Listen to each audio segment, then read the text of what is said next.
So I just encourage you, if you're out there, mom and dad, and you're thinking, gosh, I really would like to set some like non-negotiable rules. Like these are just our rules. I suggest you sit down together and you plan it out. And then you think the long term, you think, can you change them? Sure, there's opportunity to change them. But in the season, these are our rules. And then you don't make anybody look bad. Mom or dad don't look bad. This is the family rules. Hello, everyone. We are Greg and Jacquie Francis, and welcome to High Performance Parenting, where our passionate goal is to encourage you to raise champion children in a crazy world. Every week, we will bring you multiple episodes from our extensive experience of raising our six happy, healthy, successful, godly kids who are confidently equipped to win big in life. We deeply believe that any parent who is provided with the right knowledge and continual support can raise amazing kids. And when they do, all of our futures get better. If raising up future generations of absolute champions matters to you as much as it does to us, here's how you can contribute. Like and share this podcast with everyone you know. And together, let's embrace this journey of raising champion kids in a crazy world. Okay, guys, we're back. We're wrapping up a conversation about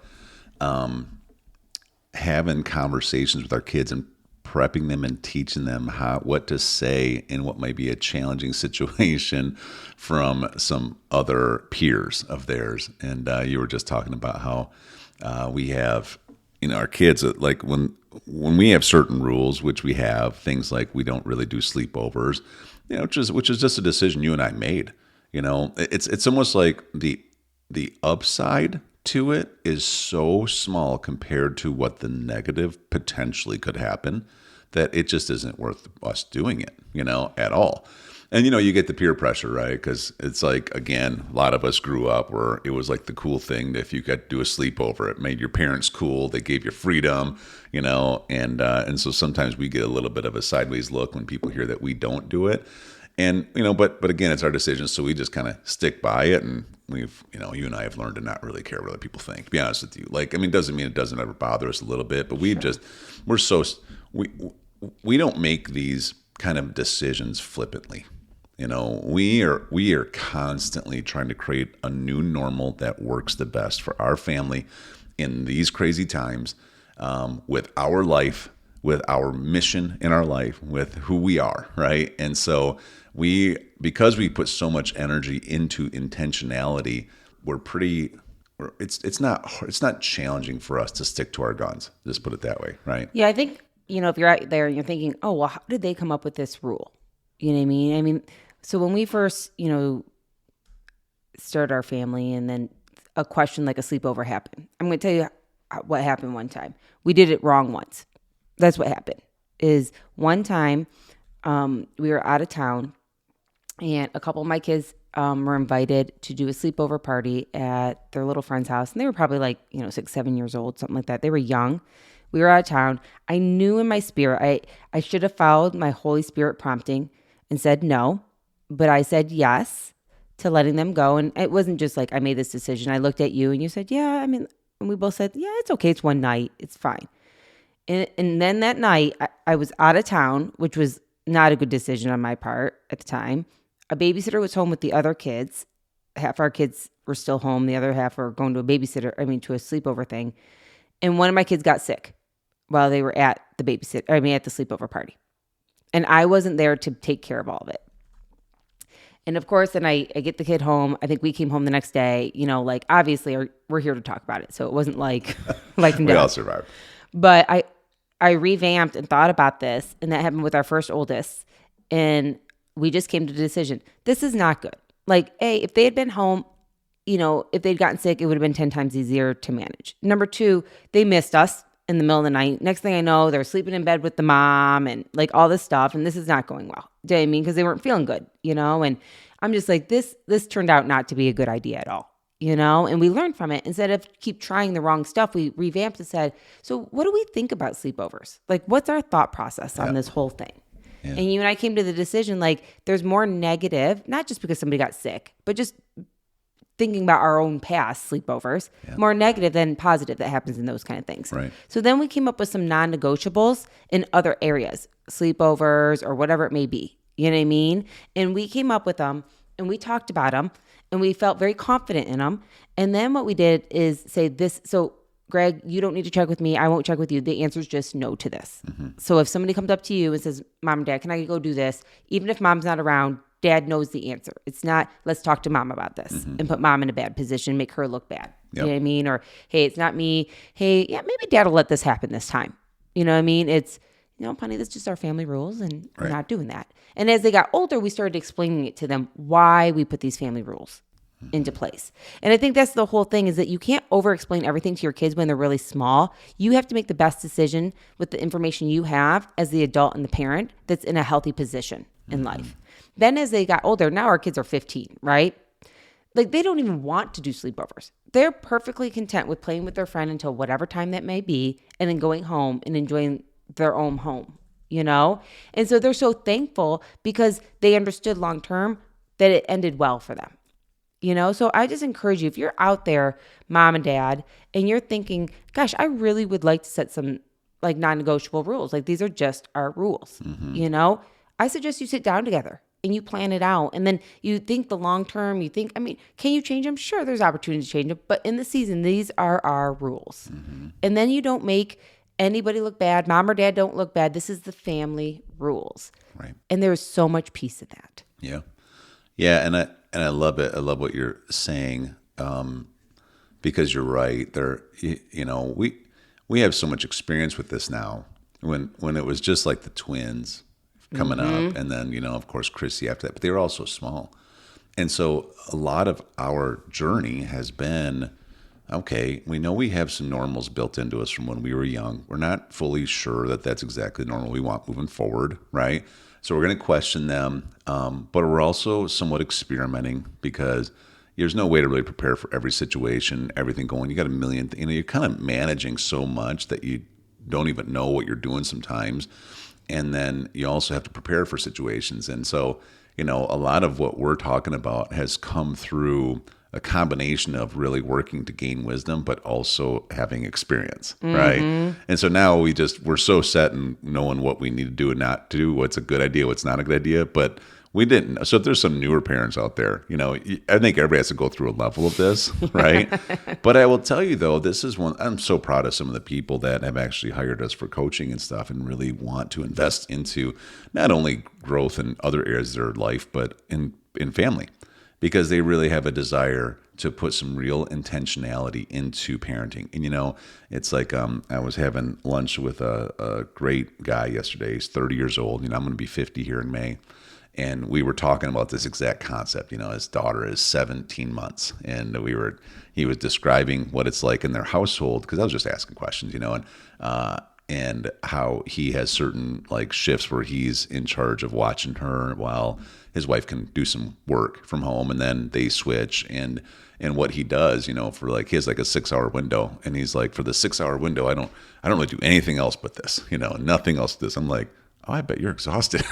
17-month-old. He's like, yeah, I kind of am, and he was kind of like proud of himself about it. But then at the same time, he's like, yeah, well, why, do you have some advice? And I started giving some advice about like what we learned how to do, and how we learned how to manage that scenario. But the point was, it came down to, he started just really asking a lot of great questions, because the reality is every 20 or 30 something needs a 40 or 50 something with some real wisdom, some real experience, some mistakes that they've learned from.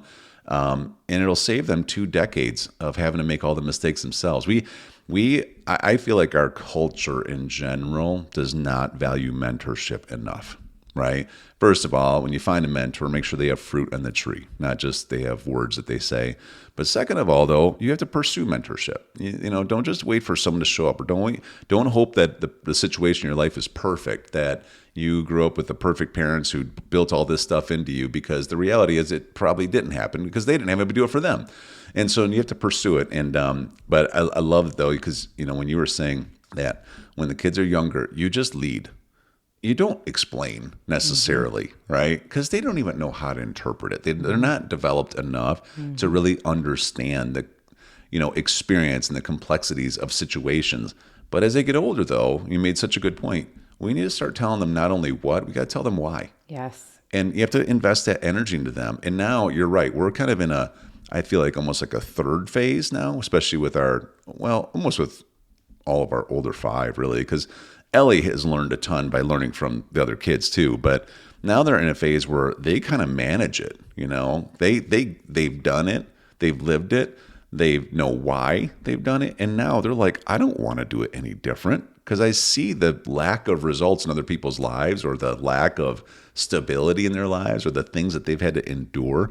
It's the kids who do sleepovers all the time, and they watch crazy movies, and now they have all this weird stuff in their head, and they don't know how to get it out, and they mimic it, and when our kids are asking, why does that person act like that? I'm like, well, they're probably emulating stuff they've seen, and they probably see often. And so it's just, I don't know. It's just really, really good information, really good stuff. Yeah, it's important. It's important for husband and wives to get on the same page with it. Mm-hmm. I think that's the biggest key and takeaway from this whole thing is like, you're not going to be a perfect parent. Gosh, we make enough mistakes, to last a lifetime over here. But like what we do is we try. We try to improve on a regular basis, not just try and keep messing up, try and improve. And we're do. What? You do. I don't even know what you're talking about. You said it's what we do. That's a no, don't you know? No. I don't even know where we're at. Too serious for too long. I'm going to pull some jokes out here in a little bit. All right, keep going. Where was I? I don't. You were talking about do. No, I wasn't. Yes, you did. I for sure was not. You're going to have to listen to this episode. This is a perfect example of when you say you don't do something. Well, we have it recorded this time. I'll listen to it. Okay, good. I'll make sure I send it to you. Please do. Yeah, it's on all the unedited version. It's on all the main channels. I'll send you Apple or Spotify. Yeah, you don't even know what channels it's on. All right, so let's get back to the original topic here, which was, let's just kind of talk about this whole schedule thing a little bit and communication. Right, because that's where we were starting to go with the sports thing, and we got a little bit sidetracked with other good stuff. That's really good information, but we have chosen in this season of time, just because of where we are business wise, etc., that we've structured our life to be able to allow us the freedom to pretty much do sports from 3:00 on every day. And it was a strategic thing. We had to have a season where we couldn't do that, because we were building things, and some of those things required evening time. And so for a number of years, a lot of our... Do you have hiccups over there? Yeah, kind of. And a lot of our years, we didn't allow the kids to be in multiple sports because it just didn't fit. There's this balance of prioritization in our life. And again, as our kids get older, we explain this, because they'd see their kids in every sport out there, and we'd be like, well, we're in a season for this or that, or maybe it was because of our travel schedule with living in 2 homes, etc. But now, here we are, we rooted ourselves here, and so we can do it. And so now here it is. The floodgates have opened up a little bit, and now it's pretty much, okay, so as long as you and I can get to the places people need to be, now they get to play. So, when we look at it, it's like, what do we have? We have the 3, Drews, Ellie, Chrissy are all in middle school tennis right now. Twins are in high school tennis. Drews is also in flag football, which is tennis, by the way, is practice every night of the week, plus matches twice a week, which usually take 3 to 4 hours each time. Now there's a little bit of Saturday extra practice too, so it's like a 6-day a week kind of a thing, right? But they love it and they're enjoying it. Like, we're not trying to get them to go more; they want to go more, and they're having fun. And then you throw in with Drews, he has a 1 night a week practice plus a Friday night game. Now he has his basketball league starting next week, which is at least 1 night a week of practice, maybe a game once or twice a week. So we're going to be kind of juggling this kind of stuff, but we're just having a blast. We're just going to and from. But you and I have to get very much on the same page every single day, pretty much. Like, okay, you're taking them to here, you're taking them to here, I'm picking them up, then I'm going to pick up his friend, and we're taking them to this, and it's pretty wild, isn't it? Yeah, it's a full-time job. I'll tell you that much. It's I feel like we're Ubering it every which way. Yeah, but we're having fun, and that's what matters the most. Now, with that though, we've also had, because we're allowing them to play so many sports, we also still, it doesn't mean the stuff in the house can all of a sudden not get done, right? And all of our kids function a little bit differently.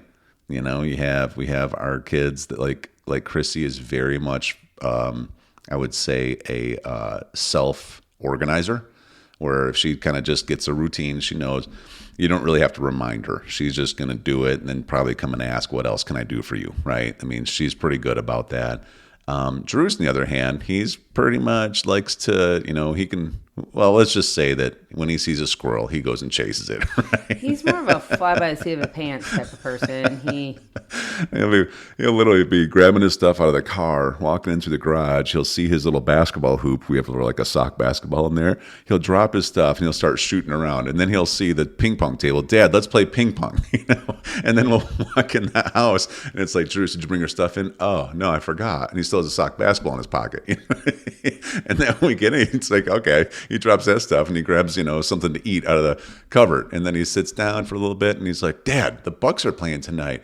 Oh my gosh, and we're sitting there like, okay, so I'm sitting there. You're with him. He is pretty influential on me. That's true. You're such a joker. Oh, he learned it. You learned it from him. Yeah, pretty much. Right. So up until having him, it was like you didn't do any of that stuff. Well, I'm just saying. Okay. All right. We'll talk about it in the next episode. Hey everyone, thanks for listening and thanks for your love and support. We hope that today's episode added tremendous value to you and your family.